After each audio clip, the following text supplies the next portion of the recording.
Hello मेरे प्यारे बच्चों, सभी को नमस्कार। आप देख रहे हैं देहाती सर यूट्यूब चैनल पर। सभी बच्चों को स्वागत है माय डियर स्टूडेंट्स। आज की क्लास में आप देख पा रहे हैं कि हम लोग पढ़ने वाले हैं इतिहास पढ़ने वाले मेरे प्यारे बच्चों, जो आप लोगों के लिए बहुत ही डिमांडेड सब्जेक्ट था और प्लस में ये बहुत ही इंटरेस्टिंग सब्जेक्ट है मेरे प्यारे बच्चों। तो चलिए हम लोग चैप्टर 1 से जो होते हैं वीवीआई ऑब्जेक्टिव्स क्वेश्चन जो होते हैं आपके लिए मैं लेकर के आया हूँ। 30 क्वेश्चंस हैं जो आपके लिए मोस्ट इंपॉर्टेंट क्वेश्चन है, जो आपके एग्जाम में जो है पूछे जाएंगे। ठीक है, तो आप ध्यान पूर्वक से इसको पढ़ने का प्रयास करेंगे और साथ में ही आप अपने कॉपी में लिखने का प्रयास करेंगे। और यदि को नए हैं तो चैनल को सब्सक्राइब कर देंगे माय डियर स्टूडेंट्स, और वीडियो को लाइक कर देंगे। और कैसा आपका लग रहा है क्लास, आप जो है आप कमेंट बॉक्स में जो तो लिख के बताएंगे। बच्चों देखिए, ये आपके लिए ऑब्जेक्टिव क्वेश्चन है, देख पा रहे हैं ये बहुत ही वीवीआई क्वेश्चन है, बहुत ही अच्छा क्वेश्चन है मेरे प्यारे दोस्त। तो बच्चों देखिए क्या है, जैकबोर्ड वीवीआई हॉट क्वेश्चन है। ठीक है, अब देखिए क्या है कि सोशल साइंस है, क्लास 10th है ना। देखिए हिस्ट्री क्या है, हिस्ट्री यानी कि हिंदी में इसको हम लोग इतिहास कहते हैं, और अध्याय 1 है, देख पा रहे हैं आप। तो बच्चों ये अध्याय 1 में हम लोग पढ़ने वाले हैं क्या, यूरोप में राष्ट्रवाद का उदय। यूरोप में राष्ट्रवाद का उदय हम लोग पढ़ने वाले हैं माय डियर स्टूडेंट्स। तो आप देखने का प्रयास करेंगे, यूरोप में राष्ट्रवाद का उदय, यूरोप में राष्ट्रवाद का उदय। Okay my dear students. तो देखिए ये आपके लिए क्या है, वस्तुनिष्ठ प्रश्न, क्या है, वस्तुनिष्ठ प्रश्न है। ठीक है, तो एक एक प्रश्न हम लोग देखते हैं और आप समझने का प्रयास करेंगे और मैं समझाने का प्रयास करूंगा बच्चों। देखिए पहला क्वेश्चन आपके लिए क्या है, पहला क्वेश्चन आपके लिए है कि किसी राष्ट्र की सामूहिक पहचान को कहते हैं, यानी किसी देश की जो होते हैं सामूहिक पहचान को कहते हैं। पहला ऑप्शन है निरंकुशवाद, दूसरा है राष्ट्रवाद, और गा है रूढ़िवाद, और घा है उदारवाद। तो बच्चों आप जानते होंगे इसका सही जवाब हो जाएगा, इसका सही जवाब हो जाएगा खा, यानी कि इसका सही जवाब क्या हो जाएगा, खा, यानी कि राष्ट्रवाद। इसका सही जवाब क्या होगा माय डियर स्टूडेंट्स, राष्ट्रवाद होगा। ओके, तो चलिए अगला प्रश्न आप देखेंगे, आपके लिए अगला प्रश्न माय डियर स्टूडेंट्स बोलता है चार चित्रों की श्रृंखला, यानी कि चार चित्रों की श्रृंखला जो होता है, चार चित्रों की श्रृंखला किस कलाकार ने बनाई जिसमें उन्होंने अपने सपनों का संसार रचा। चार श्रृंखला बनाया है ना, चार चित्र की श्रृंखला बनाया और उस चित्र में जो होते हैं अपने सपनों की संसार को रचा। तो वो कौन है, वो सबसे पहले देखेंगे। पहला ऑप्शन आपका का ऑप्शन है रूसो, खा ऑप्शन मरियान, गा ऑप्शन है फ्रेडरिक सॉरियो, और घा ऑप्शन है क्या, गियाकोमो। तो माय डियर स्टूडेंट देखेंगे इसका सही जवाब आपके लिए क्या होगा, फ्रेडरिक सॉरियो। क्या होगा इसका सही जवाब, क्या होगा, फ्रेडरिक सॉरियो होगा माय डियर स्टूडेंट। ठीक है, इसके लिए राइट आंसर होगा फ्रेडरिक सॉरियो होगा। तो चलिए अगला प्रश्न देखते हैं बच्चों, क्या है, अनस्टररेनन कौन था। तो इसका क्वेश्चन देखेंगे, इसका ऑप्शन देखेंगे। पहला फ्रांसीसी दार्शनिक, खा है जर्मन दार्शनिक, गा है रूसी दार्शनिक, घा है आपका जाकर इनमें से सभी। तो बच्चों इसका सही जवाब हो जाएगा, यानी कि का नंबर इसका सही जवाब होगा, फ्रांसीसी दार्शनिक इसका सही जवाब होगा। ओके, देखिए अगला प्रश्न है आपके लिए कि निम्न में से किन देशों ने मिलकर नेपोलियन की पराजित किया था। किन देशों ने मिलकर नेपोलियन को जो होते हैं पराजित किया था। तो पहला ऑप्शन देखेंगे ब्रिटेन, रूस, फ्रांस, ऑस्ट्रिया। घा ऑप्शन है ब्रिटेन, रूस, फरसा, अमेरिका। देखेंगे गा ऑप्शन है ब्रिटेन, जर्मनी, इटली, फ्रांस, और घा ऑप्शन है ब्रिटेन, रूस, फरसा, ऑस्ट्रेलिया। तो माय डियर स्टूडेंट इसका सही जवाब हो जाएगा घा हो जाएगा, ब्रिटेन, रूस, फरसा, ऑस्ट्रिया मिलकर के जो है नेपोलियन को पराजित किया था। तो बच्चों देखेंगे अगला प्रश्न आपके लिए क्या है, अगला प्रश्न है कि राष्ट्रवाद की पहली अभिव्यक्ति किस क्रांति के साथ हुई थी। राष्ट्रवाद की पहली अभिव्यक्ति किस क्रांति के साथ हुई थी। देखिए ऑप्शन है फ्रांसीसी क्रांति, खा ऑप्शन रूसी क्रांति, गा ऑप्शन यूनानी स्वतंत्रता संग्राम, और घा ऑप्शन इनमें से कोई नहीं। तो माय डियर स्टूडेंट इसका सही जवाब हो जाएगा का, फ्रांसीसी क्रांति इसका सही जवाब हो जाएगा। माय डियर स्टूडेंट यदि कुछ इस चैनल पर नए हैं तो इस देहाती सर यूट्यूब चैनल को देख रहे हैं, इसको आप सब्सक्राइब कर लीजिएगा और साथ में बेल आइकन बटन को दबा दीजिएगा। बच्चों देखेंगे अगला प्रश्न आपके लिए है कि 19वीं सदी के मध्य इटली कितने राज्यों में विभक्त था। 19वीं सदी के मध्य इटली कितने राज्यों में विभक्त था? आपके पहला ऑप्शन है 2 राज्यों में, खा 5 राज्यों में, घा ऑप्शन है 7 राज्यों में, घा ऑप्शन है 8 राज्यों में। माय डियर स्टूडेंट, इसका सही जवाब हो जाएगा यानी कि घ यानी कि 7 राज्यों में। ओके मेरे प्यारे दोस्त, देखिए अगला प्रश्न हो जाएगा आपके लिए है कि जर्मन वीरता का प्रतीक किसे माना जाता है? यानी कि जर्मन में वीरता का प्रतीक जो होता है किसे माना जाता है? देखेंगे माय डियर स्टूडेंट्स, का पहला ऑप्शन है देवदार को, दूसरा ऑप्शन है बलोत, और गा ऑप्शन है ओक, और घा ऑप्शन है अशोक। तो माय डियर स्टूडेंट देखेंगे कि जर्मन में वीरता का प्रतीक बलूत को माना जाता है। माय डियर स्टूडेंट देखेंगे अगला प्रश्न आपके लिए है कुस्तुनतुनिया की संधि कब हुई थी? कुस्तुनतुनिया की संधि कब हुई थी? तो बच्चों इसका ऑप्शन देखेंगे क 1829, ख 1830, ग 1831, घ 1832। तो माय डियर स्टूडेंट्स इसका सही जवाब हो जाएगा घ यानी कि 1832 में कुस्तुनतुनिया की संधि हुई थी। ओके मेरे प्यारे बच्चों, चलो देखें अगला प्रश्न क्या है। अगला प्रश्न आपके लिए है किसकी छवि सिक्कों और डाक टिकट पर अंकित की गई थी? सिक्कों पर भी और डाक टिकट और चौक चौराहे पर भी जो है इसका तस्वीर को लगाया गया था, है ना। तो ऑप्शन देखेंगे, पहला ऑप्शन है मारियान, और खा ऑप्शन है जर्मेनिया, और गा ऑप्शन है भारत माता, घा ऑप्शन है इनमें से कोई नहीं।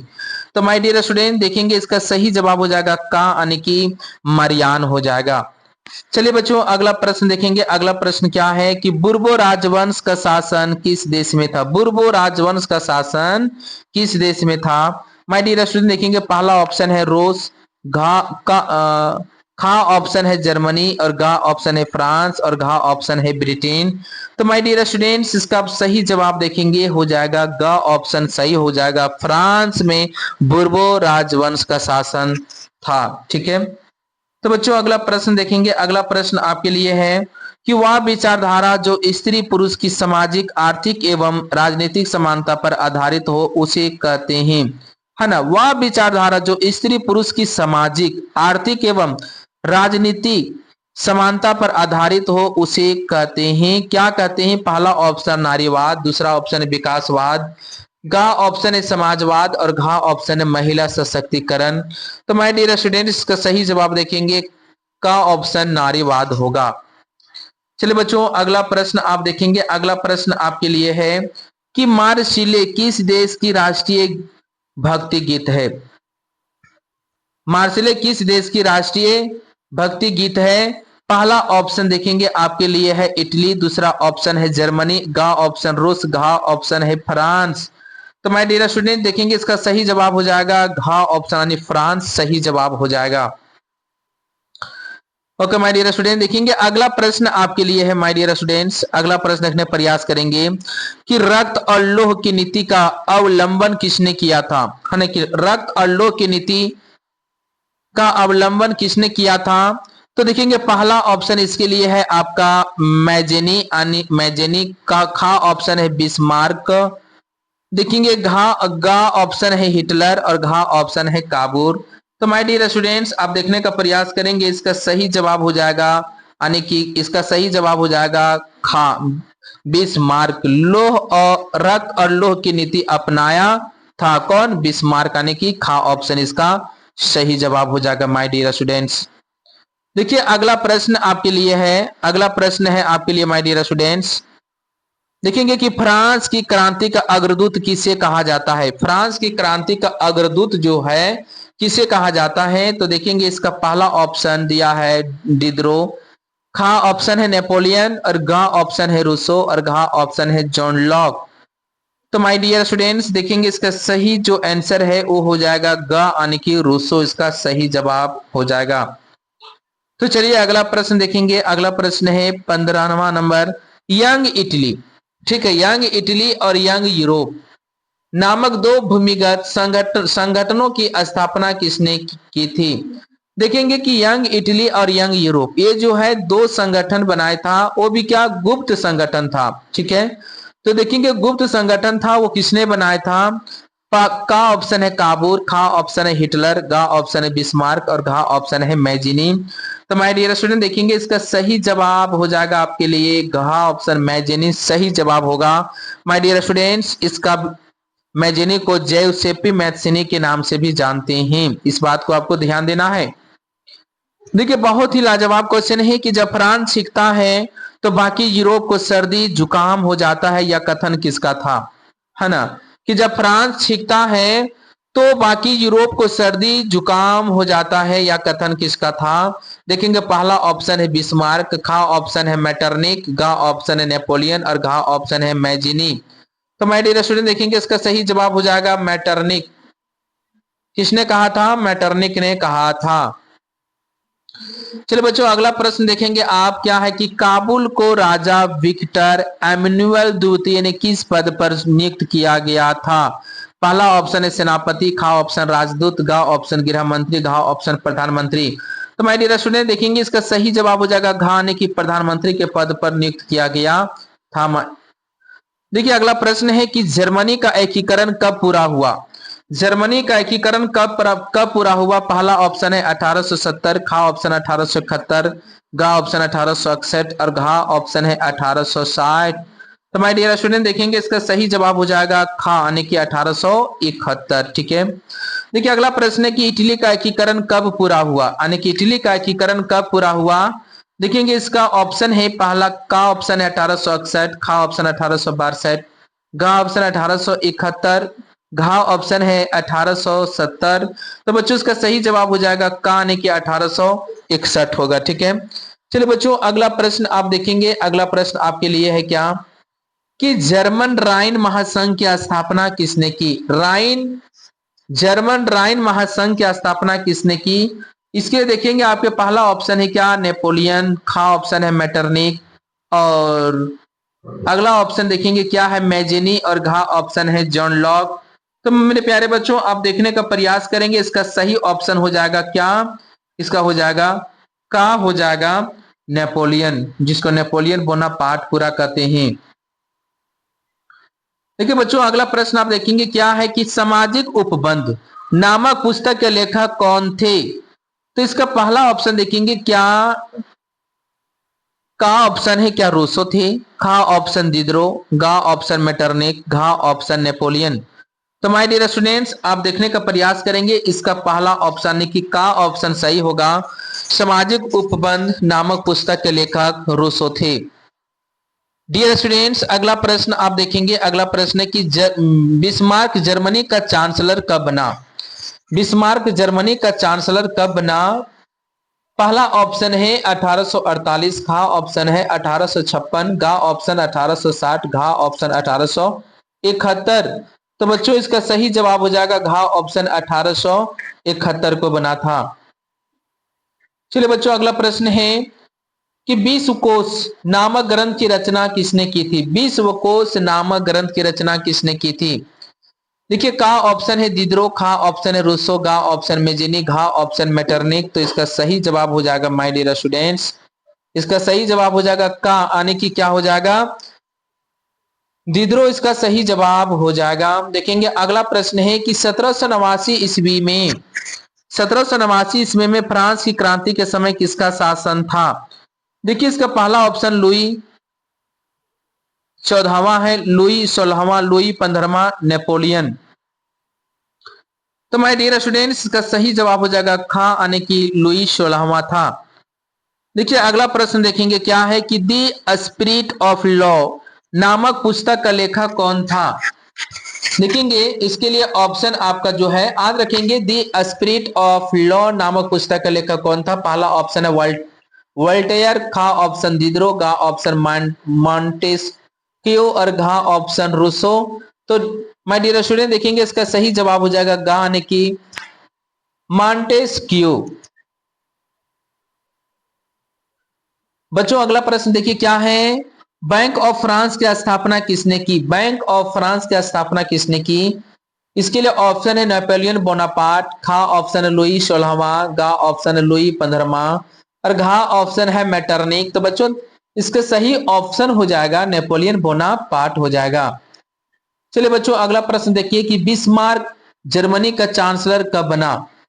बिस्मार्क जर्मनी का चांसलर कब बना, तो इसका सही ऑप्शन हो जाएगा 1862 ईस्वी को। चलिए बच्चों अगला प्रश्न देखिए, अगला प्रश्न है कि फ्रांस और फरसा का युद्ध कब हुआ। फ्रांस और फरसा का युद्ध जो होता है कब होता है, तो बच्चों आप देखेंगे इसका सही ऑप्शन दिया गया है 1865, 1870, 1865, 1866। माय डियर स्टूडेंट देखेंगे इसका दो ऑप्शन हो गया है, बट इसका सही ऑप्शन खा होगा 1870। आप ध्यान देंगे। चलिए बच्चों अगला प्रश्न देखेंगे कि ऑस्ट्रिया के साथ परसा का युद्ध कब हुआ था। ऑस्ट्रेलिया के साथ परसा का युद्ध कब हुआ था, दोनों देश हैं एक दूसरे के बीच में युद्ध हुआ था, तो आखिर कब हुआ था। देखेंगे ऑप्शन है 1860, खा ऑप्शन 1863, गा ऑप्शन 1865, घा ऑप्शन 1866। तो बच्चों आप देखने का प्रयास करेंगे, इसका सही जवाब हो जाएगा, इसका सही ऑप्शन होगा घा यानी कि 1866। Okay my dear students. देखिए अगला प्रश्न है कि गैरी बॉल्डी कहाँ का निवासी था, तो देखेंगे इसका पहला ऑप्शन है वेनेशिया, खा ऑप्शन है सार्डिनिया, का घा ऑप्शन है नेपल्स और घा ऑप्शन है पराग। तो इसका सही जवाब हो जाएगा माय डियर स्टूडेंट्स खा ऑप्शन सार्डिनिया। ठीक है, तो कि बच्चों आप देख सकते हैं कि ये सारा आपका पीडीएफ क्वेश्चन आपको दिया गया है। पीडीएफ क्वेश्चन के साथ साथ में जो होते हैं आपको जो होता है आंसर शीट भी आपको नीचे दे दिया गया है, आप आराम से मैच कर सकते हैं और आप पढ़ सकते हैं। ओके बच्चों, और आप ध्यान देंगे कि अगला नेक्स्ट वीडियो इस चैप्टर का जो होते हैं सब्जेक्टिव सब्जेक्टिव में लेकर के आने वाला हूं। आप मेरे साथ बने रहेंगे और पढ़ने का प्रयास करेंगे बच्चों। यदि कोई नए होंगे इस चैनल पर तो सब्सक्राइब करेंगे। और एक यह क्लास आप लोगों को कैसा लगा आप कमेंट बॉक्स में कमेंट करें, और इस प्रकार के क्या आपको वीवीआई क्वेश्चन चाहिए तो आप कमेंट बॉक्स में लिख करके भेजें। चलिए बच्चों वीडियो को स्किप ना करें, शुरू से अंत तक देखें तभी आपको समझ में आएगा। चलिए सभी को thank you, thank you, thank you.